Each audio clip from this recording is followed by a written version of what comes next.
আসসালামু আলাইকুম ওরহমতুল্লাহ। দৈনিক 5 ওয়াক্ত নামাজ আদায় করা ফরজ।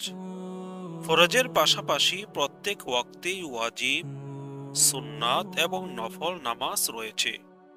নামাজের রাকাত নিয়ে রয়েছে মতপার্থক্য। ভিডিওটি ধৈর্য সহকারে শেষ পর্যন্ত দেখতে থাকুন। নামাজ ন্যূনতম যা পড়া দরকার তার বিবরণ তুলে ধরা হলো। সলাতুল ফজরে প্রথম 2 রাকাত সুন্নাত এবং পরে 2 রাকাত ফরজ। সলাতুল জোহরের নামাজ প্রথমে 4 রাকাত সুন্নাত, তারপর 4 রাকাত ফরজ এবং তারপর 2 রাকাত সুন্নাত। 10 রাকাত পড়া উত্তম।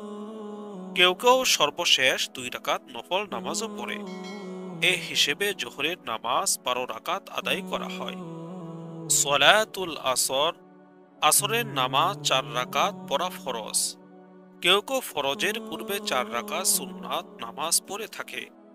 সলাতুল মাগরিবে প্রথম 3 রাকাত ফরজ, তারপর 2 রাকাত সুন্নাত। কেউ কেউ সুন্নতের পর 2 রাকাত নফল নামাজও পড়ে থাকে। সলাতুল এশার নামাজে 4 রাকাত ফরজ, তারপর 2 রাকাত সুন্নাত, অতঃপর 3 রাকাত বেতর পড়া ওয়াজিব। অনেকে ফরজের পূর্বে 4 রাকাত সুন্নাত এবং বেতরের পর 2 রাকাত নফল নামাজও পড়ে থাকে। সমগ্র মুসলিম উম্মাহকে ফজর 4 রাকাত, জোহর 10 রাকাত, আসর 4 রাকাত, মাগরিব 5 রাকাত এবং এশার 9 রাকাত নামাজ যথাযথ আদায়ে যত্নবান হওয়া আবশ্যক।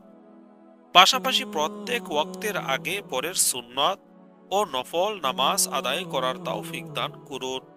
আমিন।